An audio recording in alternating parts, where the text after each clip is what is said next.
Hello everyone, इस वाले video में हम यूनिट 4 कवर कर रहे होंगे एडिटिव मैन्युफैक्चरिंग का।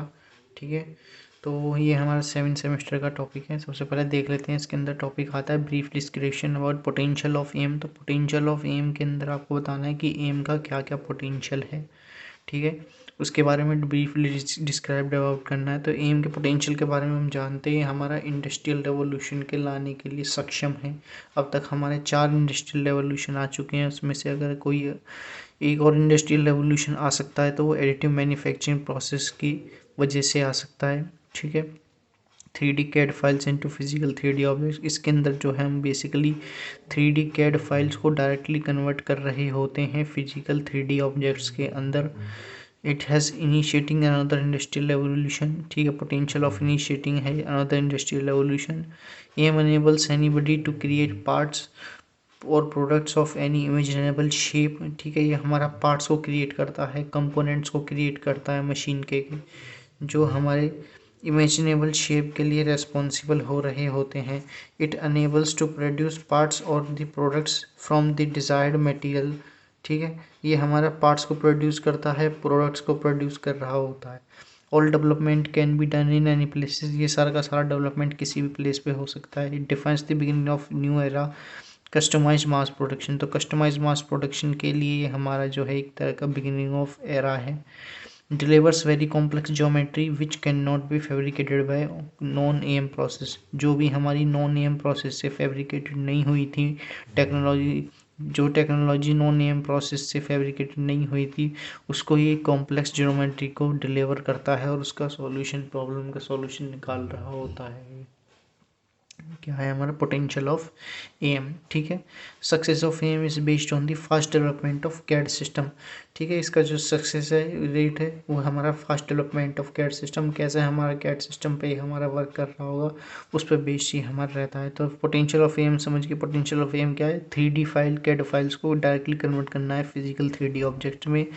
पोटेंशियल करता है अनदर इंडस्ट्रियल रेवोल्यूशंस को। ठीक है, क्रिएट पार्ट्स करता है, मशीन के कंपोनेंट्स हो गए उनको बनाने के लिए रेस्पॉन्सिबल हो रहा होता है। कि ये जो सारा डेवलपमेंट है ये किसी भी प्लेस पे हो सकता है। All this development can be done in any places. Define the beginning of new era. ठीक है, ये बिगिनिंग ऑफ न्यू एरा है of the customise mass production का। AM process delivers very complex geometry which cannot be fabricated by non-AM process। ठीक है, जो non AM process से fabricated नहीं हुई थी उसको फैब्रिकेटेड करने के लिए एम प्रोसेस का हम यूज कर रहे होते हैं। कॉम्प्लेक्स ज्योमेट्री को रिजॉल्व करने के लिए हम एम प्रोसेस का यूज कर रहे होते हैं। अब देख लेते हैं हमारा resulting various resulting perspective of AM क्या है। ठीक है, तो वेरिएशनलिटी पर्सपेक्टिव फ्रेम में के अंदर आता है हमारी complex geometry, integrated geometry, integrated functionalities. एक कॉम्प्लेक्स ज्योमेट्री क्या है कि जो भी प्रोसेस हमारे एम प्रोसेस से हम कर रहे थे फैब्रिकेटेड, नॉन एम प्रोसेस से फैब्रिकेट कर रहे थे और वो हमारे फैब्रिकेटेड नहीं हो पा रहे थे, तो उनकी जो कॉम्प्लेक्सिटी थी, जो कॉम्प्लेक्स नेचर था उनका, उसी को हम रिजॉल्व करने के लिए एम प्रोसेस का यूज कर रहे होते हैं। In AM process, complex parts are those parts which are made directly and in one place। ठीक है, जो कि डायरेक्टली मेड होते हैं और एक ही प्लेस पे रखे रहते हैं। Most non AM process are not manufacture complex geometry made by AM process. Manufacturing complex geometry different from AM process can be used depending on the customer need. ये customer की नीड पे dependent हो रही होती है हमारी complex geometry. कैसे हमारा जैसे हमारा कस्टमर का रिलेशन हो रहा होगा प्रोडक्ट के साथ, कैसे हमारा कस्टमर का रिलेशन होगा एग्जिस्टिंग प्रोडक्ट के साथ, उसी के साथ हमारी कॉम्प्लेक्स ज्योमेट्री डिफाइंड हो रही होगी। ठीक है, AM process improve the productivity को इम्प्रूव करने के लिए कॉम्प्लेक्स ज्योमेट्री का हम यूज़ करते हैं एम प्रोसेस के अंदर। AM process capable to deliver complex parts not only using plastic but also using metals. तो यहाँ पे हम कॉम्प्लेक्स पार्ट को रिजॉल्व करने के लिए, डिलीवर करने के लिए, ठीक है, ना कि हम प्लास्टिक का यूज़ करते हैं बल्कि मेटल्स का भी हम यूज़ कर रहे होते हैं। AM process allows the manufacture of non even spacing. ठीक है, ये अलाउ करता है मैन्युफैक्चर को नॉन इवन स्पेसिंग से, varying diameter, non round cross section on the same platform. ठीक है, इंटीग्रेटेड ज्योमेट्री क्या है, इंटीग्रेटेड ज्योमेट्री है किसी भी ज्योमेट्री को पार्ट बाय पार्ट बनाना। पहले उसका फर्स्ट पार्ट बनाया ज्योमेट्री का, सेकंड पार्ट बनाया, थर्ड पार्ट बनाया और फिर उसे इंटीग्रेट कर दिया। तो ये हमारी इंटीग्रेटेड ज्योमेट्री में आ रहा होगा। Integrated geometry can be seen merging different elements into one part that can be directly manufactured by AM process. In non-AM manufacturing technology, complex geometry of a product has to be simplified by its fabrication. जो complex geometry थी वो हमारी fabricated हो सकती, वो simplification हो सकती थी, fabrication हो सकती थी, product को simplified कर सकते हैं हम non-AM manufacturing की मदद से। Typically, the part is divided into elements that can be manufactured and assembled to form the product. In AM process, product is assembled. AM process के अंदर product को assemble किया जाता है virtually rather than doing it physically. ठीक है, इसको जो है हम basically product को assembled करते हैं ना कि बल्कि उसको doing भी करते हैं, physically भी assembled कर रहे होते हैं हम AM process के अंदर। Non-AM production by plastic injection making is a good example। तो प्लास्टिक इंजन मोल्डिंग इसका बेहतरीन एग्जांपल है नॉन एम प्रोडक्शन का। नॉन एम प्रोडक्शन के अंदर जो हम यूज़ करते हैं वो हम प्लास्टिक यूज़ करते हैं और plastic is one of the best example of non AM production. ठीक है, इंटीग्रेटेड फंक्शनैलिटीज़। अब जो हमने इंटीग्रेटेड ज्योमेट्री बनाई, इंटीग्रेट करके कॉम्प्लेक्स ज्योमेट्री ली, हमने कॉम्प्लेक्स ज्योमेट्री को पार्ट बाय पार्ट बनाया, पार्ट बाय पार्ट बनाने से वो हमारी इंटीग्रेटेड ज्योमेट्री बन गई। इंटीग्रेटेड ज्योमेट्री के अंदर जो फंक्शनैलिटीज़ हैं, जो उसकी प्रॉपर्टीज़ है वो चेंज नहीं होनी चाहिए जो हमने एक पार्ट से दूसरे पार्ट को ऐड अप किया है। जो हमारी फंक्शनैलिटी और प्रॉपर्टी फर्स्ट पार्ट में थी, सेकेंड पार्ट में थी, थर्ड पार्ट में थी, और जितने भी पार्ट उसके बनने होंगे किसी भी एक कॉम्प्लेक्स ज्योमेट्री के, वो डिफ़र नहीं हो रहे हों, वो सारे सेम आ रहे हों। यह आता है हमारा इंटीग्रेटेड फंक्शनैलिटीज़ में। Integrated functionalities are mainly geometry based kinetic function that can be made one build using AM process. Kinematic functions पे ही बेस्ड रहती है। ठीक है, जो कि हम एक ही बिल्ड प्रोसेस के अंदर सारी एम प्रोसेस के अंदर को एक वन बिल्ड के अंदर ला सकें। Approach to manufacture of the linked but articulate parts can be regarded as the engineering design. Engineering design जो प्रिंसिपल है एम प्रोसेस का वो हमारा हो सकता है। ठीक है, इंजीनियर डिज़ाइंस कैसे कर सकते हैं हम? कोई भी 3D कैड डेटा मॉडल तैयार करते हैं, उस 3D कैड डेटा मॉडल तैयार करने से हम फिजिकल 3D ऑब्जेक्ट बना रहे होते हैं। तो फिजिकल 3D ऑब्जेक्ट जब हम बना रहे होंगे तो उसका डिज़ाइन रेडी कर रहे होंगे। ठीक है, तो जब डिज़ाइन रेडी करेंगे तो उसके अंदर कोई चेंजेस नहीं आए, वो सारे के सारे चेंजेस हमारे सेम हो रहे हों, यही आता है हमारा इंटीग्रेटेड फंक्शनैलिटी के अंदर। और चौथा है हमारा multi material parts and grade materials. तो मल्टी मटेरियल पार्ट्स क्या होते हैं? यानी वेरियस यहाँ पे मटेरियल्स हम यूज करने वाले हैं और उनके ग्रेडेड मटेरियल्स को हम यूज़ कर रहेंगे। Most non AM process delivers isotropic parts with uniform properties. तो कई सारे आइसोट्रोपिक पार्ट्स को हम यूनिफॉर्म करते हैं, uniform with properties. However AM has an even broader perspective. AM का पर्सपेक्टिव जो है हमारा काफ़ी बड़ा है। AM is capable to handle multi material process.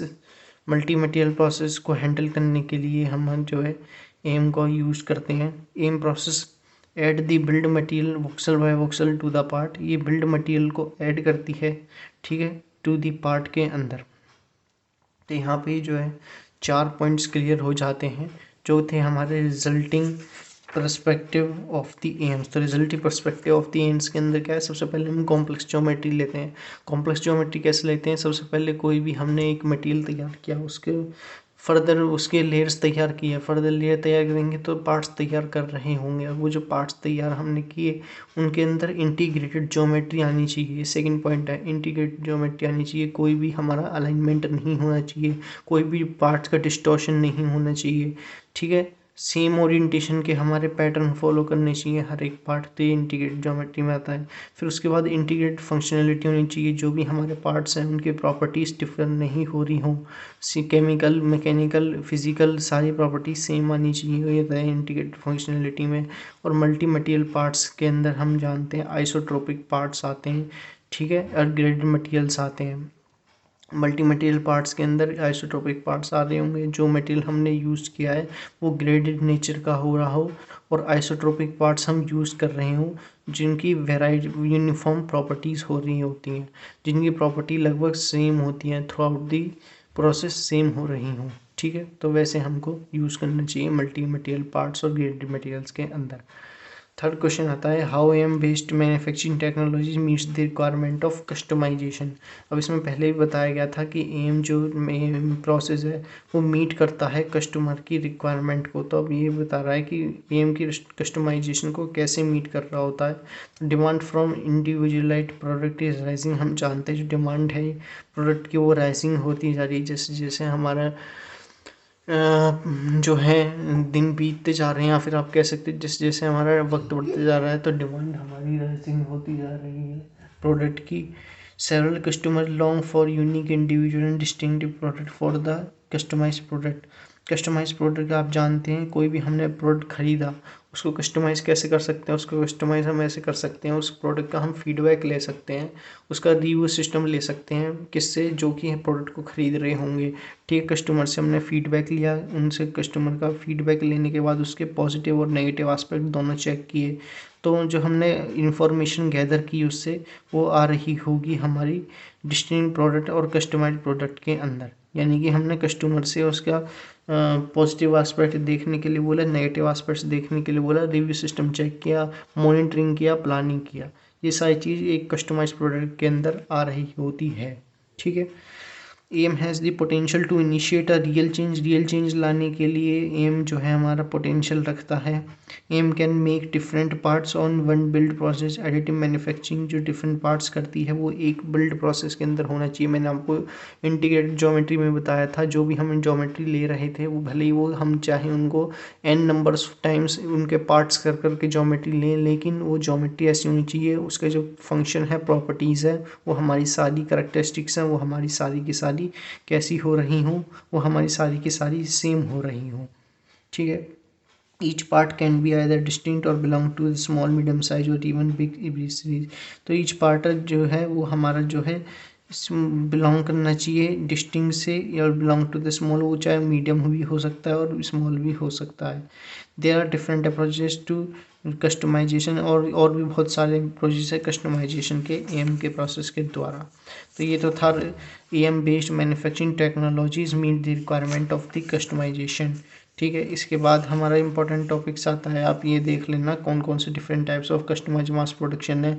Small batch production है, यानी छोटे स्केल पे हमको यदि प्रोडक्शन करना है, स्मॉल बैच में करना है, तो यहाँ पे हमारा customize mass production small batch का आ रहा होगा।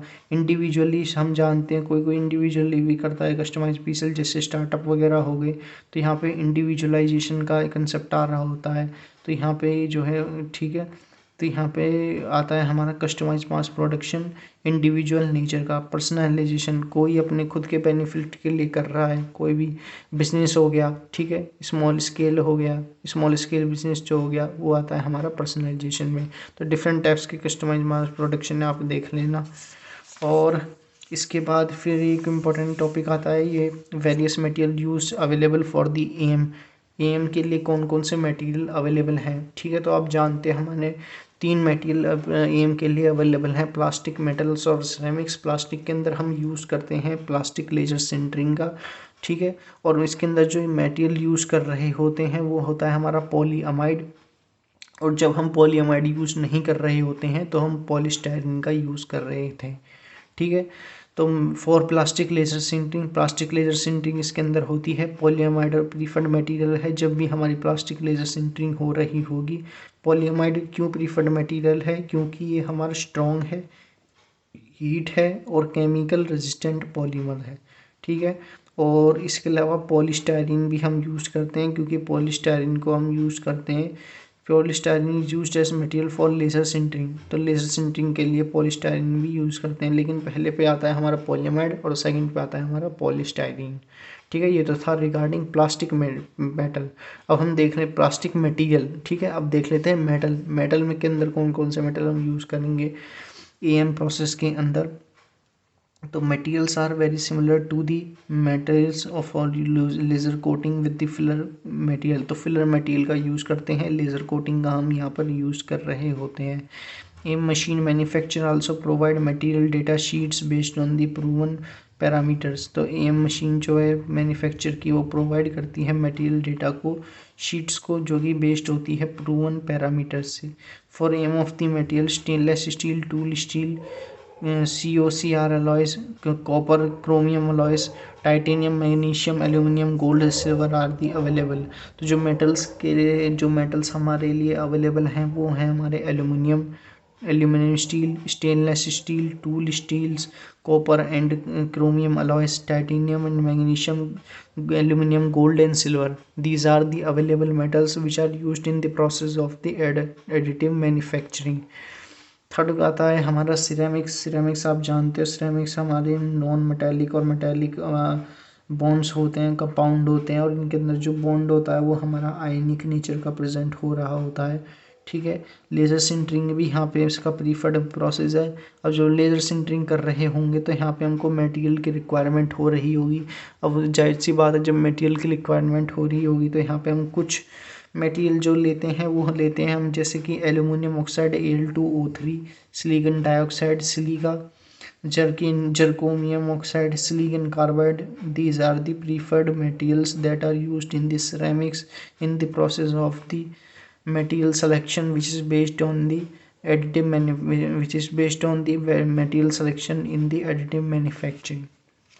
तो यहाँ पे वेरियस मटेरियल्स क्लियर हो गया है एडिटिव मैन्युफैक्चरिंग के अंदर कौन कौन से वेरियस मटेरियल्स हम ले रहे हैं। ठीक है, उसके बाद आता है हमारा इंजीनियरिंग डिज़ाइन रूल्स क्या हैं एएम प्रोसेस के।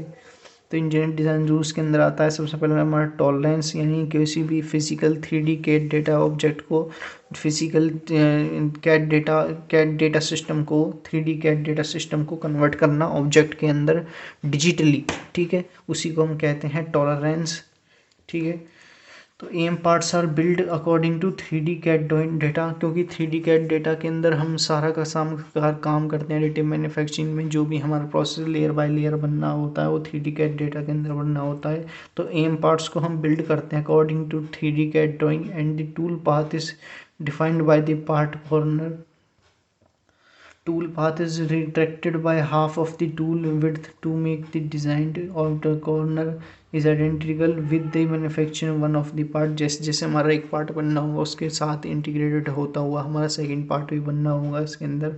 ठीक है, for this reason part must be design in the middle of the tolerance zone in the symmetrical tolerance field across the part. ठीक है, तो टॉलरेंस सिमेट्रिकल फंक्शन यहाँ पे हमको प्रोड्यूस करना है। सिमेट्रिकल टॉलरेंस कैसा होता है, यानी कि जैसे जैसे एक triangle 3D CAD data file के अंदर हमारा बेस्ड आता है स्टेलिथोग्राफी के अंदर जो हमारे ट्राइंगल्स नेचर में हमारे जो है सिस्टम बन रहे होते हैं, तो ट्राइंगल्स हमारे वर्टेक्स टू वर्टेक्स अलाइन कर रहे हों।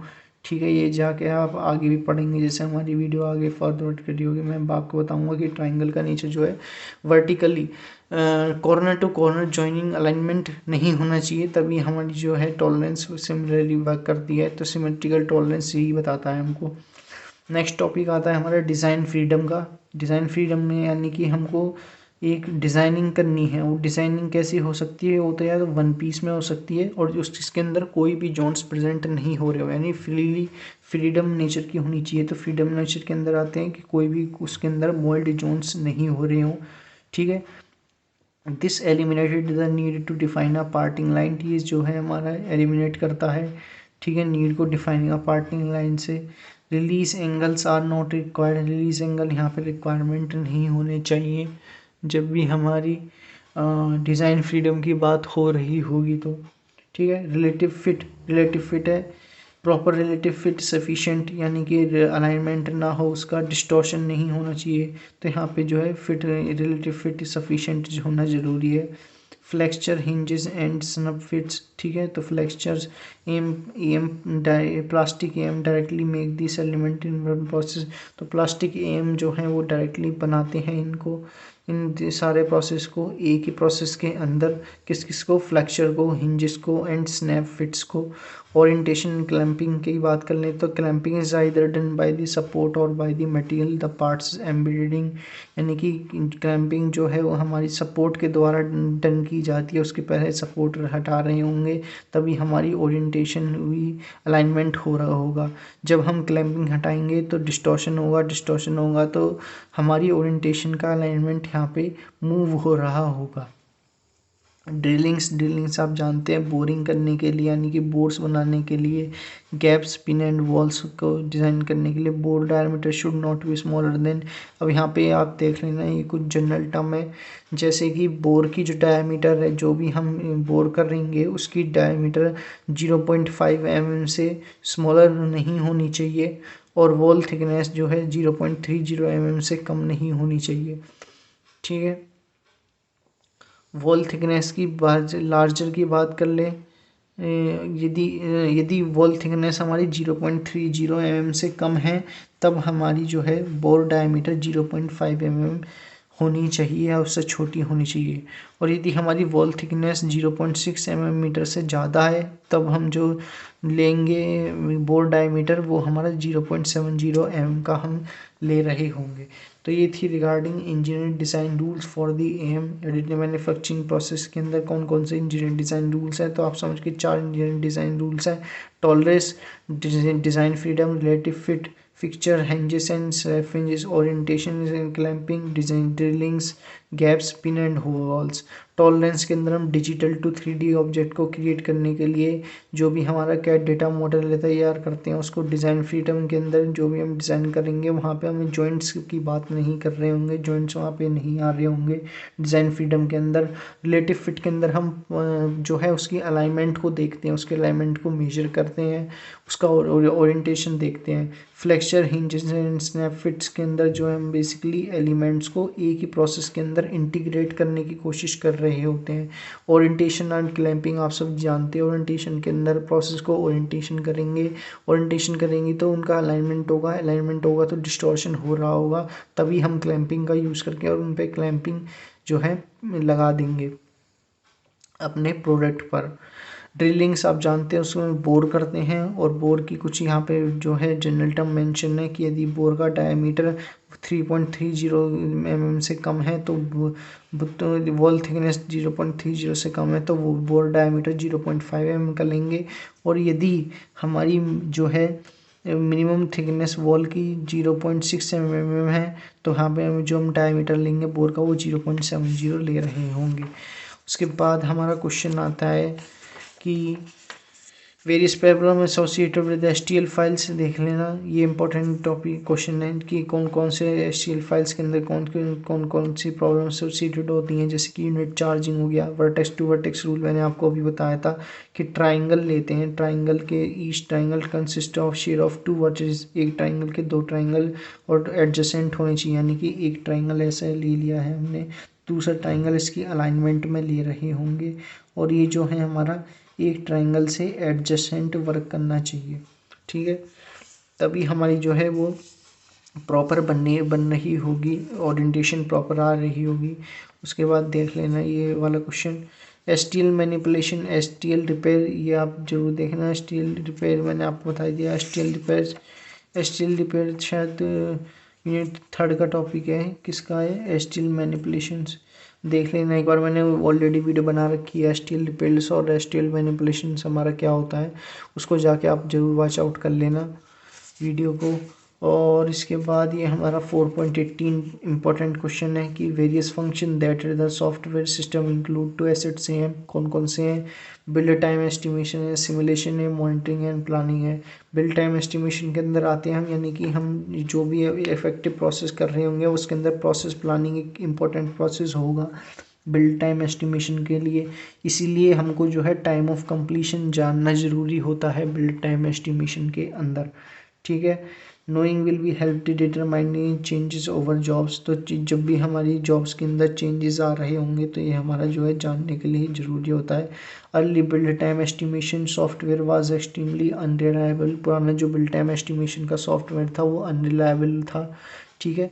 लेटर सॉफ्टवेयर सिस्टम है more precise build time estimation, तो बाद का जो सॉफ्टवेयर आया उसके अंदर जो हम more precisely build time estimation हम दे पा रहे थे। सिमुलेशंस की बात कर लें तो सिमुलेशन क्या होता है, simulation show the layer will be formed step by step in acylated time period, यानी कि जो भी हमारी लेयर फॉर्म, जो भी हमारी लेयर स्टेप बाय स्टेप बनी रही होगी उसी को बनाने के लिए जो हम सिमुलेशंस का यूज़ करेंगे। ठीक है। This allow to detect errors in the place file, ये प्लेस फाइल को डिटेक्ट एरर्स बनाने के लिए जो हम बेसिकली सिमुलेशंस का यूज़ करते हैं। इसमें एरर भी डिटेक्ट हो जाते हैं स्लाइस फाइल के अंदर। 3D कैड डेटा मॉडल लिया, उससे हमने एसटीएल फाइल में डाला। एसटीएल फाइल में जब हम डाला तो यहाँ पे हमारी एरर को हमने आइडेंटिफाई कर लिया। First we 3D CAD data model, we have the 3D CAD data model, उसको हमने एसटीएल फाइल से पास आउट कराया। ये हो गई हमारी एसटीएल फाइल। जब हमने एसटीएल फाइल से पास आउट कराया तो वहाँ पे हमने एरर्स को डिटेक्ट कर लिया। अब वो जो डिटेक्ट एरर्स हैं वो हमारे किसकी मदद से होते हैं, वो हमारे होते हैं सिमुलेशंस की हेल्प से। Simulations is the principle which is use to detect errors in it. ठीक है। मॉनिटरिंग, आप जानते हैं मॉनिटरिंग क्या होता है। मॉनिटरिंग जो है बेसिकली रिव्यू सिस्टम लेना, फीडबैक लेना किसी भी चीज़ का। Monitoring the simplest monitoring would be provide basic information like status of build और how much time required to complete it. तो जो मॉनिटरिंग सिस्टम है वो पहले होता था कि बेसिक इंफॉर्मेशन लिया जाता था कि हमारे बेसिक इंफॉर्मेशन क्या हो रही होगी, स्टेटस ऑफ बिल्ड कैसा है और कितना हमारा टाइम लगेगा इसको कंप्लीट करने के लिए। ठीक है। मोर कॉम्प्लेक्स सिस्टम में tell about the material remaining, उसके बाद जो कॉम्प्लेक्स सिस्टम आया उसने और बताया कि मटेरियल रिमेनिंग कितना है, टेम्परेचर बताता था, लेज़र पावर्स बता रहा होता था। प्लानिंग की बात करें तो simulation of the AM process running on the separate computer is helpful in the process planning. Process planning के अंदर जो है हमारा सिमुलेशंस के अंदर एम प्रोसेस हमारा मदद कर रही होता है सेपरेट कंप्यूटर को लगाने के लिए। This allow the possibility of planning of new jobs, तो प्लानिंग की मदद से हमारी जो है पॉसिबिलिटी आई कि न्यू जॉब्स यहाँ से जनरेट हो सकती हैं, वेरिएबिलिटी एनालिसिस हो सकती है। Such software is available from AM system, ये हमारा सॉफ्टवेयर एम सिस्टम से भी अलग है, अवेलेबल है। ठीक है। और थर्ड पार्टी वेंडर या फिर कॉन्ट्रैक्टर के पास भी हमारा जो है ये प्लानिंग सिस्टम गिवन है। ठीक है। ये जो था हमारा various function that other software system include to assist AM. ठीक है। कौन कौन से फंक्शंस हैं, जैसे कि हमारा बिल्ड टाइम एस्टिमेशन हो गया। बिल्ड टाइम एस्टिमेशन में हम build time of build would को देखते हैं जब भी हमारी प्रोसेस प्लानिंग हो रही होगी। सिमुलेशंस आप जानते हैं, सिमुलेट करते हैं, डिटेक्ट करते हैं एरर्स को, जहाँ पे भी हमारे एरर्स आ रहे होंगे उनको डिटेक्ट करने के लिए सिमुलेशन का यूज़ किया गया है। मॉनिटरिंग होता है एक तरह से मॉनिटर करना कि कितना टाइम ऑफ बिल्ड लगेगा और कितना टाइम ऑफ बिल्ड हमारा अवेलेबल है, रिक्वायरमेंट है। ठीक है। कितना रिमेनिंग है और क्या क्या उसकी जो है बेसिकली पॉजिटिव और नेगेटिव एस्पेक्ट्स हैं। ठीक है। जब भी हम लेयर बाय लेयर किसी प्रोसेस को फॉर्म कर रहे होंगे। प्लानिंग के अंदर आप जानते हैं प्लानिंग के अंदर कुछ सॉफ्टवेयर सिस्टम हम यूज़ करते हैं, जब वो जो सॉफ्टवेयर सिस्टम्स हैं वो हमारे जो हैं थर्ड पार्टी वेंडर से लिए जाते हैं, अपने कॉन्ट्रैक्टर से लिए जाते हैं। सो इस वीडियो में हम इतना ही रखते हैं। ठीक है। तो यहाँ पे हमारी जो है यूनिट 4 कंप्लीट हो जाती है, और भी मैंने यूनिट 4 की वीडियो बना रखी है, और जिसने नहीं देखी आप उन वीडियो को जाके वॉच आउट कर सकते हैं। इस वीडियो में इतना ही रखते हैं। See ya, have a good day, bye.